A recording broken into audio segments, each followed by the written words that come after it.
కూడా మన జ్ఞాపకం చేసుకోవాలి. క్రిస్మస్ని ఎదుర్కోవడానికి ఇది మరి మనం ఎంతో సిద్ధపడి ప్రార్థన చేసి మనము దేవునిలో కొనసాగాం. క్రిస్మస్ని ఆనందంగా సంతోషంగా జరుపుకున్నాం. అలాగే మరి జాన్వరి 1 కూడా మనం 31 తారీఖు రాత్రి, అలాగే మరి 1వ తారీఖు ఉదయకాల సమయంలో కూడా ప్రార్థనలు ఉంటాయి. మరి మనం అందరం ఒకసారి జ్ఞాపకం చేసుకోవాలి. ప్రియులరా, మరి దేవుని యొక్క వాక్య భాగంలో నుంచి హల్లెలూయా ఆదికాండము 43వ అధ్యాయము 17 నుంచి 23 వచనాలు. ఆదికాండము యోసేపు చెప్పినట్లు అతడు చేసి ఆ మనుషులను యోసేపు ఇంటికి తీసుకొని పోయెను. ఆ మనుషులు యోసేపు ఇంటికి రప్పించబడినందున వారు భయపడి మొదట గోనెలతో తిరిగి పెట్టబడిన రోకల నిమిత్తము వచ్చి చెరపట్టి అనుకొనిరి. వారు యోసేపు వచ్చి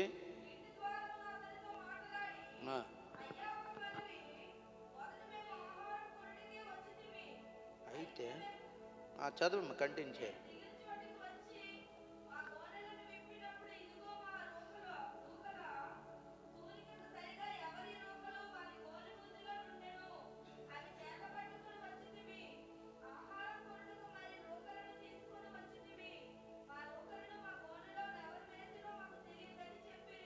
అందుకు అతడు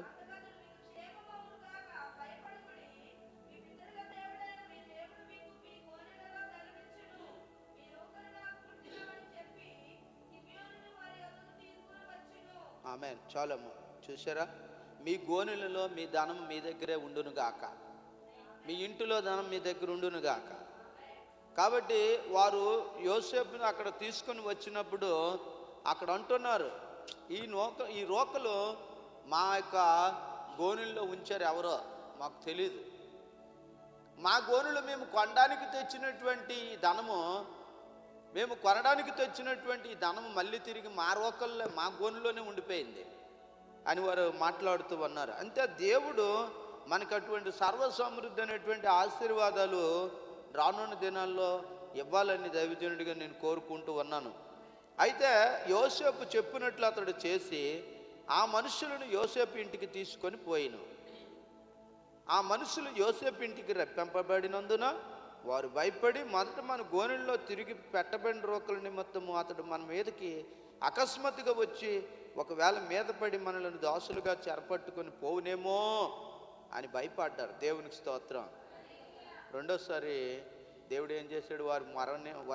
వారి భయాన్ని తీసివేసి, అయ్యా మీరు భయపడకుండా ధైర్యంగా ఉండండి, మీ ధనము మీ దగ్గరే ఉన్నాయండి, దేవుడు మిమ్మల్ని ఆశీర్వదించాడు. కాబట్టి వారిని దేవుడు ఏం చేశాడట? 23వ వచనములో, అందుకతడు మీకు క్షేమమగునుగాక, భయపడకుడి, మీ పితరుల దేవుడైన మీ దేవుడు మీకు మీ గోనుల్లో ధనం ఇచ్చెను, మీ రోకలు నాకు ముట్టినవని చెప్పి షిమ్యోనును వారి వద్దకు తీసుకొని వచ్చెను. కాబట్టి ప్రియులరా, మీ రోకలు మీ గోనెల్లోనే ఉండనీయుడే, మీకు క్షేమం అవునుగాక. ఇంతవరకు క్షేమాన్ని ఇచ్చిన దేవుడు, ఇంతవరకు ఆరోగ్యాన్ని ఇచ్చిన దేవుడు, ఇంతవరకు ఆయుష్నిచ్చిన దేవుడు ఈ యొక్క భయంకరమైనటువంటి చివరి దినాల్లో కూడా మీకు దేవుడు తోడయుండి నడిపించాలని దైవజనుడిగా నేను మిమ్మల్ని కోరుకుంటూ ఉన్నాను. అలాగే మరి న్యాయాధిపతుల గ్రంథంలో నుంచి 1వ అధ్యాయం 22వ వచనంలో చూస్తే అక్కడ యోసేపు ఇంటివారు బేతేలుకు వెళ్ళినప్పుడు యెహోవా వారికి తోడయుండెను. యోసేపు ఇంటి వారు బేతేలుకు వెళ్ళినప్పుడు ఆ ఇంటి వారికి దేవుడు తోడై అన్నాడు.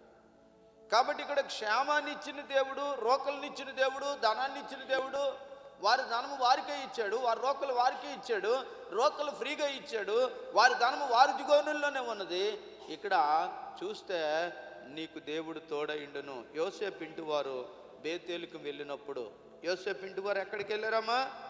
బేతేలుకు వెళ్ళినప్పుడు, దేవుని నివాస స్థలం దగ్గరికి వెళ్ళినప్పుడు, నివాస స్థలంలో ఉండినప్పుడు, మనం 134వ కీర్తనలో ఓ మాట చదువుకున్నాం, నీవు చేతులెత్తినప్పుడు, నీవు చేతులెత్తి ఆయనకి సాగిలి పడగా. 134వ కీర్తనలో ఇప్పుడు చదువుకున్నటువంటి ఆ కీర్తన గ్రంథంలో ఒక చక్కని మాట ఉంది. పరిశుద్ధ స్థలము వైపు మీ చేతులెత్తి యెహోవాను సన్నుతించుడి. భూమి ఆకాశమును సృజించిన యెహోవా సియోనులో నుండి నిన్ను ఆశీర్వదించునుగాక. ఏ దేవుడైతే నిన్ను ఆశీర్వదించాడో, ఏ ప్రజలైతే నిన్ను దీవించారో, ఎక్కడైతే నీకు క్షేమం వచ్చిందో, ఎక్కడైతే నీకు ఆరోగ్యం కలిగిందో, ఆ దేవుడు నీతో మాట్లాడుతున్నటువంటి మాట, నువ్వు నీ రోకలు, నీ జీవితంలో నీ రోకలు బయటికి వెళ్ళకుండా ఉండాలని. ఏంటి? నీ చేతుల కష్టార్జితం నీవు అనుభవించదవు, నీవు ధన్యుడువు, నీకు మేలు కలుగును. నీ లోగిట నీ భార్య ఫలించు ద్రాక్ష వల్లి వలె ఉండును. కాబట్టి సియోను, మరి అక్కడ పరిశుద్ధమైనటువంటి స్థలముల వైపు మీ చేతులు ఎత్తినప్పుడు, యెహోవాను నువ్వు సన్నుతించినప్పుడు, దేవుని సన్నుతించాలి, పరిశుద్ధ వైపు చేతులు ఎత్తాలి, దేవుని మందిరానికి రావాలి, బేతేలుకు రావాలి. నీ జీవితంలో ఎన్ని శ్రమలు, కష్టాలు, బాధలు ఉన్నా సరే నువ్వు బేతేలుకు వచ్చినప్పుడు, అక్కడ ఎవరింటి వారు వచ్చారు? బేతేలుకు వచ్చారట వాళ్ళు.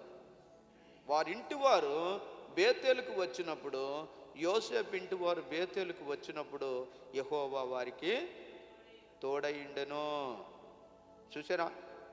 ఎవరైతే దేవుని దగ్గరికి వస్తారో వారికి ఎప్పుడు దేవుడు తోడై ఉంటాడు, ఎప్పుడు దేవుడు ఆదరిస్తాడు, ఎప్పుడు దేవుడు ధైర్యపరుస్తాడు. సంవత్సరాది నుంచి అంతం వరకు, ద్వితీయోపదేశ కాండంలో సంవత్సరాది నుంచి అంతం వరకు దేవుడు కన్నులు నిన్ను నన్ను చూస్తూ ఉన్నాయి. ఆయన కన్నులు మనల్ని చూసేవి. ఆయన మనల్ని శ్యామం ఇచ్చే దేవుడు, ఆయనకి మనకి రోకలు ఇచ్చే దేవుడు, ఆయన మనకి ధనం ఇచ్చే దేవుడు, ఆయన మనకి ఆరోగ్యం ఇచ్చే దేవుడు, ఆయన మనకి సమస్తము చేసే దేవుడై ఉన్నాడు. కాబట్టి దేవుని యొక్క వాక్య భాగములో సంవత్సరాది నుంచి అంతము వరకు దేవుని కన్నులు మన మీద ఉంచి ఉన్నాడు. 11వ అధ్యాయము ద్వితీయోపదేశ కాండం 11వ వచనము. మీరు నది దాటి స్వాధీనపరుచుకొనుటకు వెళ్ళుచున్న దేశము కొండలు లోయలు గల దేశము, అది ఆకాశ వర్ష జలము త్రాగును. అది నీ దేవుడైన యెహోవా లక్ష్యపెట్టి దేశము. నీ దేవుడైన యెహోవా కన్నులు సంవత్సరాది మొదలుకొని సంవత్సరాంతము వరకు ఎల్లప్పుడూ దాని మీద ఉండును. నీ మీద ఉండాలి, నా మీద ఉండాలి, మన సంఘం మీద ఉండాలి, మన బిడ్డల మీద ఉండాలి, మన కుటుంబాల మీద ఉండాలి. దేవుడు కన్నులు మన మీద ఉంటే ఏ దుష్టాత్మ మన మీదకు రాదు, ఏ చెరుపుచే ఆత్మ మన మీదకు రాదు, ఏ అల్లరాత్మ మన మీదకు రాదు. ద సైట్ ఆఫ్ గాడ్, దేవుని కన్ను దృష్టి మన మీద ఉండాలి. సంవత్సరాది నుంచి అంతము వరకు, ఈ సంవత్సరము 2025 మొదటి ప్రారంభ దినము నుంచి ముగింపు దినము వరకు, ఈ ముగింపు దినాల వరకు దేవుని యొక్క ఆత్మ, దేవుని సన్నిధి, దేవుని కనుదృష్టి మన మీద ఉంది. మన రోకలు ఇగో మన గోనెల్లోనే ఉన్నాయి. మన జీవితాల్లో మనము క్షేమాన్ని చూడాలి, మన జీవితాల్లో మనము ఆనందం చూడాలి. మన కుటుంబం అంతా దేవుని దగ్గరికి వెళ్ళి బేతేలుకు వెళ్ళినప్పుడు ఆ కుటుంబానికి దేవుడు తోడై ఉన్నాడు. దేవునికి స్తోత్రం. సంవత్సరాది నుంచి అంతం వరకు ఎప్పుడైతే బేతేలుకు వారు వెళ్ళడం ప్రారంభించారో ఆ కుటుంబానికి దేవుడు తోడై ఉన్నాడు. కాబట్టి ప్రియులరా, దేవుని సన్నిధిలో బేతేల్ అంటే దేవుని ఇల్లు. అది దేవుని ఇంటికి వెళ్ళినప్పుడు, దేవుని సముఖంలో ఉండినప్పుడు అక్కడ నీకు ఆదరణ ఉంది, అక్కడ క్షేమం ఉంది, అక్కడ ఆరోగ్యం ఉంది, అక్కడ ఆశీర్వాదం ఉంది. దేవుని ఇంటికి వెళ్ళినప్పుడు యెషయా గ్రంథం 66:13లో, ఒకని తల్లి వారిని ఆదరించినట్లు నేను మిమ్మల్ని ఆదరించదును, యెరూషలేములోనే మేము ఆదరించబెడదురు. అక్కడేముందమ్మా? నీ కన్నీరుని తుడిచినటువంటి ఆదరణ ఉన్నది. ఒకని తల్లి వారిని ఆదరించినట్లు నేను మిమ్మల్ని ఆదరించదును, యెరూషలేములోనే మీరు ఆదరించబెడదురు. దేవునికి స్తోత్రం. అక్కడ ఆదరణ ఉన్నది. దేవుని సన్నిధిలో సంతోషం ఉంది, దేవుని సన్నిధిలో సమృద్ధి ఉంది, దేవుని సన్నిధిలో ఆదరణ ఉన్నది, దేవుని సన్నిధిలో క్షేమం ఉన్నది. ప్రియులరా, అటువంటి క్షేమం గురించి దేవుడు మీతో చెప్తున్నటువంటి మాట 26వ కీర్తన 8వ వచనంలో, 26వ కీర్తన 8వ వచనంలో, యెహోవా నీ నివాస మందిరములను, నీ తేజోమహిమను, స్థలమును నేను ప్రేమించుచున్నాను. చూసారా, దేవుడు ఎవరిని ప్రేమిస్తూ ఉన్నాడు? నీ నివాస మందిరములను, నీ తేజో మహిమ నిలుచు స్థలమును నేను ప్రేమించుచున్నాను.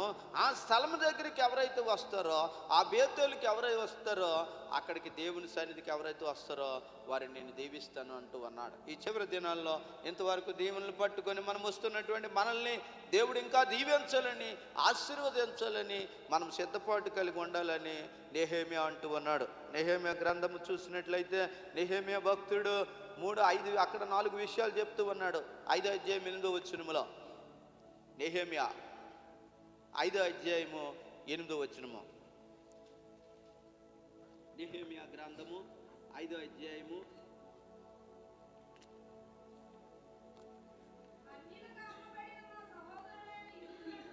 అన్యులుగా అమ్మబడిన మా సహోదరులైన యూదులను మా శక్తి కొలది మేము విడిపించితిమి. మీరు మీ సహోదరులను అమ్ముదురా? వారు మనకు అమ్మబడవచ్చునా అని వారితో చెప్పగా, వారు ఏమీ చెప్పలేక ఊరుకుంటే, అక్కడ ఏం చేశాడంటే నెహెమ్యా గొప్ప కార్యం జరిగించాడు. నెహెమ్యా దేవుని పట్ల ఉన్నటువంటి ఆ యొక్క ఆసక్తి చాలా గొప్పది.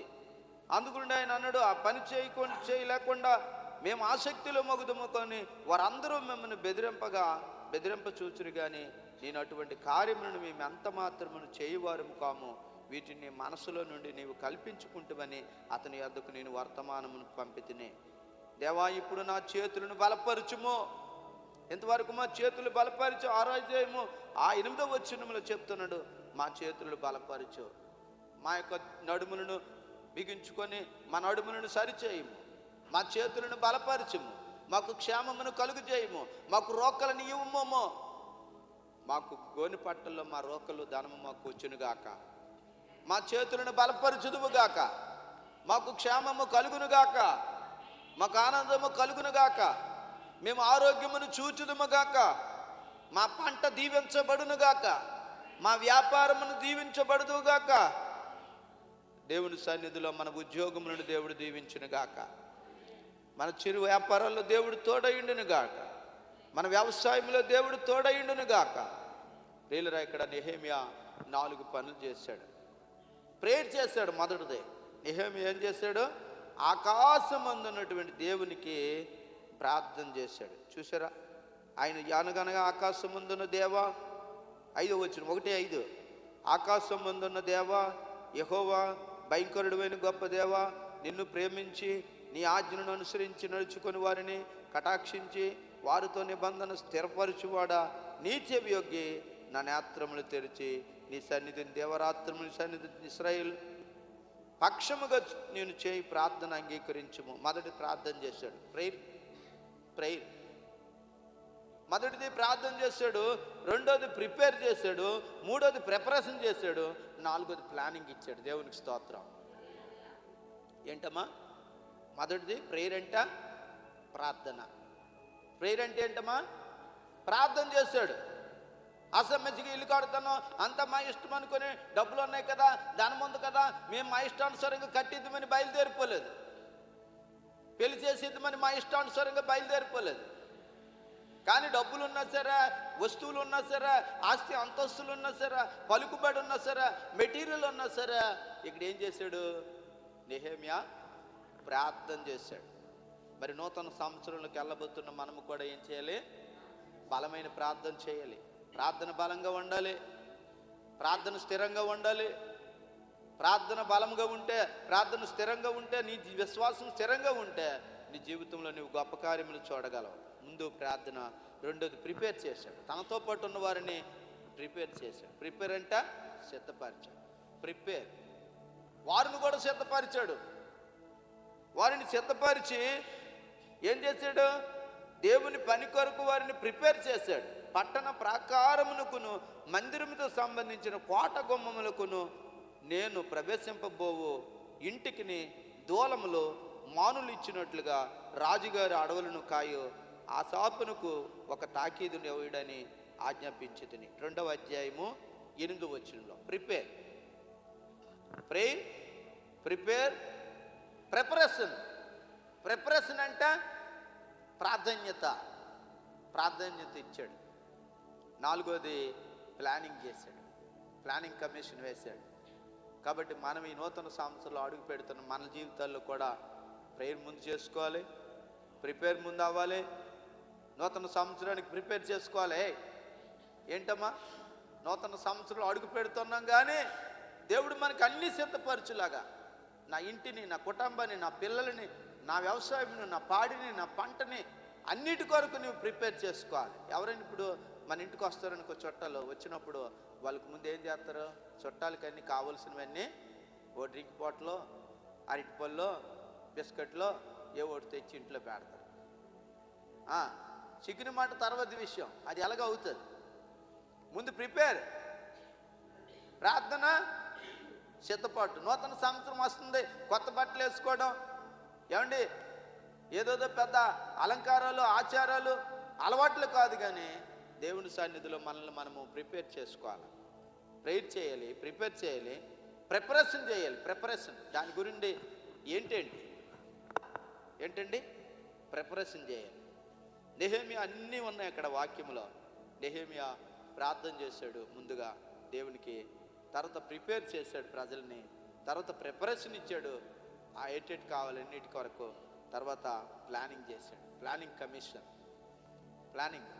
ఇప్పుడు ప్లానింగ్ లేకుండా టవర్ కట్టలేరు కదండి. ఒక సుధీర్ ఉన్నాడు, ఆ యొక్క నక్షత్రాన్ని అంత మీదకి తీసుకెళ్ళాలంటే దానికి ఒక ప్లానింగ్ ఉంది, అది అంతలో అది నిలబడదు. ఏమంటే గార మండలానికి అది ఒక అపురోగంగా కనిపిస్తుంది. చాలామంది అంటారు, అయ్యారండి మీ దగ్గర ఏంటండి అంత స్టార్ పెట్టారని అంటారు, ఎవరండి అంత పైకి ఎక్కి కట్టారని అంటారు.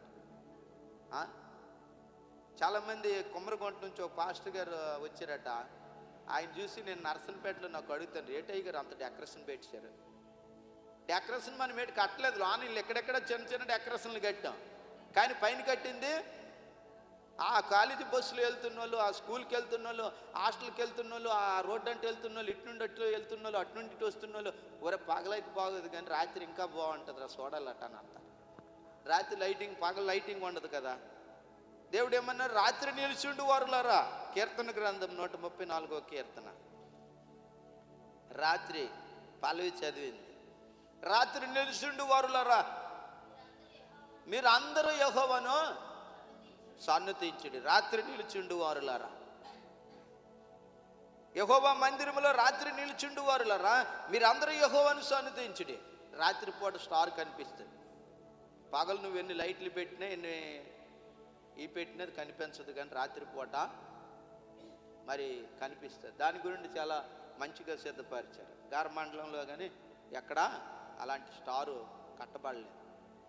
కాబట్టి అందుగుండే మనం ఎంత స్టార్కి డెకరేషన్ చేసినా సరే అంతో పెద్దగా చేసినట్టు కనిపిస్తుంది. కాబట్టి స్టార్ చేసినటువంటి మరి బిడ్డలు దేవుడు దీవించిన గాక. నేను బ్యానర్ పట్టుకొని వస్తే బ్యానర్ రాకముందే ఇక్కడ సొలొమోను అంతా బెలూన్ డెకరేషన్ చేశాడు. ఎవరు కాళ్ళు చేసుకున్నారు, కానీ ఇవన్నీ అంత మునుపు ఎలకలు తినేసి కొరికేసి పడేసే. కానీ ఈ సంవత్సరం మనం డెకరేషన్ చేసుకున్నా సరే అక్కడే ఉంది, చెంకు చెదరకంటుంది. ఎందుకంటే మనకి దేవుడు అటువంటి అవకాశాన్ని దేవుడు కల్పించాడు. రానున్న దినాల్లో ఏమో మరి ప్రభుత్వం దయతలిస్తే మంచి అవకాశం కానీ కనిపిస్తే చర్చ కట్టుకోవడానికి దేవుడు అవకాశం ఇస్తాడేమో. దేవునికి స్తోత్రం. ప్రార్థన చేయండి. ప్రార్థన ఏమ్మా, ప్రిపరేషన్, ప్లానింగ్. అందరూ చేయలేరు. ప్రార్థన చేసే వాళ్ళు కొందరు ఉంటారు గుంపు, అన్ని భోజనాలు సిద్ధపరిచేవారు ప్రిపరేషన్ చేసిన వాళ్ళు కొంతమంది ఉంటారు, ప్రిపేర్ చేసిన వాళ్ళు దాని గురించి ప్రిపరేషన్ ఇచ్చిన వారు కొంతమంది ఉంటారు, దాన్ని ప్లానింగ్ చేసిన వాళ్ళు కొంతమంది ఉంటారు. అంతే, ఇది అందరి వల్ల జరగాలి. దేవునికి స్తోత్రం. దేవుని పని అనేది అందరి వల్ల జరగాలి. కొందరి వల్ల సరిపోదు, పాటలు పాడే వాళ్ళు ఉండాలి. ఇప్పుడు సౌండ్ సిస్టమ్ ఉంటే సరిపోదండి, వాయించిన వాళ్ళు ఉంటే సరిపోదండి, దానికి పాట పాడే వాళ్ళు కూడా ఉండాలి. అమ్మా, అది ప్రిపరేషన్ చేసుకోను, ప్రిపేర్ అయ్యింది, రెడీగా ఉంది, పాటలు పాడిన వాళ్ళు ఇక్కడ లేకపోతే సుఖం లేదు. ప్రేయర్, ప్రిపేర్, ఇంకా ప్రిపరేషన్ అండ్ ప్లానింగ్. మన యొక్క సంఘంలో అలాంటి మంచి అవకాశాలు దేవుడు ఇవ్వాలని దైవజనుడిగా నేను కోరుకుంటూ ఉన్నా. 5:14 వచ్చిన అనుకోండి, చదవండి. అదే నెహెమ్యా, చివరిగా మనం ముగించుకుందాం. 5:14. మరి నేను యోధా దేశంలోని వారికి అధికారిగా నిర్ణయింపబడిన కాలం మొదలుకొని, అనగా అర్తహషస్తు రాజు ఏలుబడి యందు 25వ సంవత్సరము మొదలుకొని 32వ సంవత్సరము వరకు 12 సంవత్సరముల అధికారిగా రావాల్సిన సొమ్మును నేను కానీ నా బంధువులు కానీ తీసుకొనలేదు. చూసారా, దేవుడు ఏం చేశాడట? 25 సంవత్సరాలు నుంచి 32 సంవత్సరాలు 32 సంవత్సరాల వరకు రావాల్సిన ధనం అనేది వారు తీసుకోలేదట. 32వ సంవత్సరం వరకు 12 సంవత్సరములు అధికారిగా రావాల్సిన సొమ్మును అతడు ఫ్రీగా వదిలేశాడు. అంత త్యాగపూరితమైన సేవ చేశాడు, అంత గొప్ప పరిచర్య చేశాడు, జీతం లేకుండా పనిచేశాడు. ఇప్పుడు చాలామంది ఇంతకు మునుపు ఒక నాయకుడు ఉండేవారు, ఆయన అన్నాడు, నేను రూపాయి జీతం తీసుకోకుండా పనిచేస్తున్నాను, 1 రూపాయి. ఈ రోజుల్లో దేవుని పని మనం కూడా అలాగ చేస్తున్నప్పుడు దేవుడు మనల్ని ఆశీర్వదిస్తాడు. నెహెమ్యా ఎన్ని సంవత్సరాలు తీసుకోలేదండి జీతం? 12 సంవత్సరాలు జీతం తీసుకోలేదు. తన సొంత డబ్బు పెట్టుకునే సెలయించాడు, తన సొంత జోబిలో ఉన్న ఖర్చు పెట్టుకున్నాడు, తన పంట, తన పాడి, తన ఇంట్లోంతో తెచ్చి ఖర్చు పెట్టాడు. కానీ అక్కడి నుండి ఖజానాలో నుంచి 1 రూపాయి కూడా తీసి ఖర్చు పెట్టలేదు. అందులో ఉన్నటువంటి 1 రూపాయి కూడా తీసి ఖర్చు పెట్టలేదు. ఎన్ని సంవత్సరాలు? 13 ఇక్కడ మొదలుకొని 32వ సంవత్సరం వరకు దేవుడు మమ్మల్ని అందరినీ కూడా 25వ సంవత్సరం నుండి 32వ సంవత్సరం వరకు దేవుడు మన ఖజానాలోని డబ్బులు తీయకుండా మన డబ్బల్లా నిలబడును గాక. మన డబ్బల్లా ఎన్నో సంవత్సరాలు లెక్కెట్టుకోండి, 2032వ సంవత్సరం వచ్చినంత వరకు, అంతవరకు మనము బ్రతికితే ధన్యులమే. 2032 అంటే అంతా ఇంకెన్ని సంవత్సరాలు ఉంది? 4. ఇది 25 అమ్మా. 26 వచ్చింది. 4 అవి 2 6 సంవత్సరాలా? 6 సంవత్సరాలంటే ఇంకా మనకి దేవుడు ఆశీర్వదిస్తూ ఉంటాడు. 6 సంవత్సరాలు 60 సంవత్సరములు చేయను గాక. కాబట్టి ప్రభు కృప మన మీద ఉండాలని దైవజనుడిగా నేను కోరుకుంటూ ఉన్నాను. అయితే మరి నేను ప్రాకారమును కట్టి తలుపులు నిలిపి 7వ అధ్యాయం చివరిగా, నేను ప్రాకారమును కట్టి తలుపులు నిలిపి ద్వారపాలకులను, గాయకులను, లేవీయులను నియమించిన పిమ్మట నా సహోదరుడైన హననికిని, కోటకు అధిపతి అయిన హనన్యాకును యెరూషలేము పైన అధికారం ఇచ్చితిని. హనన్య నమ్మకమైన మనుషుడు, అందరికంటే ఎక్కువగా దేవుని ఎదుట భయభక్తులు గలవాడు. దేవునికి స్తోత్రం. నువ్వు దేవుని యందు భయభక్తులు గలవాడిగా ఉంటే దేవుడు నీకు తోడై ఉంటాడు. బేతేలుకు నువ్వు వెళ్ళినప్పుడు దేవుడు నీకు తోడై ఉంటాడు. నీ జీవితంలో గొప్ప ఆశీర్వాదములు నీవు చూడగలవు. కనుక నీ యొక్క జీవితంలో 4 విషయాలు ఉండాలి. ప్రేయర్ చేయాలి, ప్రిపేర్ చేయాలి, ప్రిపరేషన్ చేయాలి, ప్లానింగ్ చేయాలి. ఇవన్నీ చేసినప్పుడే దేవుడు నిన్ను బ్లెస్ చేస్తాడు. చివరిగా వచ్చేది నీకు దేవుడి దగ్గర నుండి ప్రొటెక్షన్ దేవుడు ఇస్తాడు. యెషయా గ్రంథము 27వ అధ్యాయము 3వ వచనం ఒక్క మాట, ప్రొటెక్షన్. యెహోవాను నేను దాన్ని కాపు చేయుచున్నాను, ప్రతి నిమిషమును నేను దానికి నీరు కట్టుచున్నాను, ఎవడును దాని మీదకి రాకుండా దివారాత్రమును దాన్ని నేను కాపాడుతూ ఉన్నాను. దివారాత్రులు ప్రొటెక్షన్ కమిషన్. దేవుడు మనకు ప్రొటెక్షన్ ఇస్తూ అన్నాడు. ఎవడు దాని మీదకి రాకుండా, దానిని ఎవడు గేల్చి చేయకుండా, దాన్ని ఎవడు అపహరించకుండా, ఆ కిరీటముని ఎవడు దోచుకోకుండా, నీకు ఇచ్చినటువంటి ఆశీర్వాదములు ఎవడు దొంగిలించకుండా నేను కాపుదలు ఇస్తానంటూ అన్నాడు.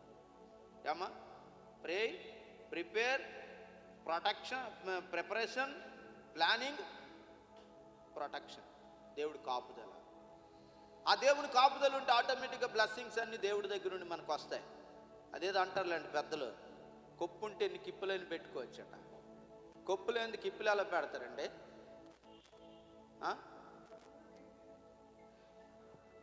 కొప్పు ఉంటే ఎన్ని కిప్పులు పెట్టుకున్నా పర్వాలేదు. నాలాడు బోడిగుండి చేసుకున్నాడు అనుకో, పట్టపుర్రాడు అనుకో, ఆడు ఎక్కడ క్లిప్పులు పెడతాడు. పాప మా అమ్మకి ఆశ ఉంటుంది పువ్వులు పెట్టుకోవాలి నాలుగు, కానీ కొప్పు నిలబడదు. కాబట్టి కళ్ళు మూసుకోండి ప్రియులరా. దేవుని సన్నిధిలో మీ అందరి జీవితాల్లో దేవుడు గొప్ప ఆశీర్వాదములు ఇవ్వాలని దైవజనుడిగా నేను కోరుకుంటూ ఉన్నా. ఎంతోమంది మన బిడ్డలు సహకరించారు. మరి వారందరినీ ప్రభు దీవించాలి. చిన్న చిన్న సమస్యలన్నిటి నుండి దేవుడు విడిపించాలి. మరి ఆర్థికపరమైన సమస్యల నుంచి కూడా ప్రభు విడిపించాలి. అద్భుతమైన ఆశీర్వాదాలు దేవుడు మనకు అనుగ్రహించాలి. కనుక ప్రభువే మనకు తోడుండి సహాయం చేయను గాక. కళ్ళు మూసుకొని ప్రార్థన చేసుకుందాం. మహిమగల తండ్రి స్తోత్రం. ఎవరైనా ఒకరు ప్రార్థన చేయండి అమ్మా. ప్రార్థన చేయనటువంటి వారు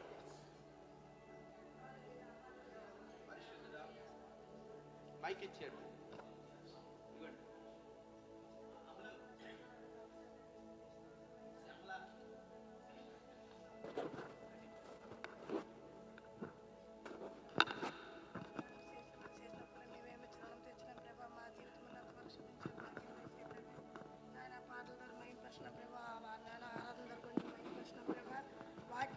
అనేక మర్మ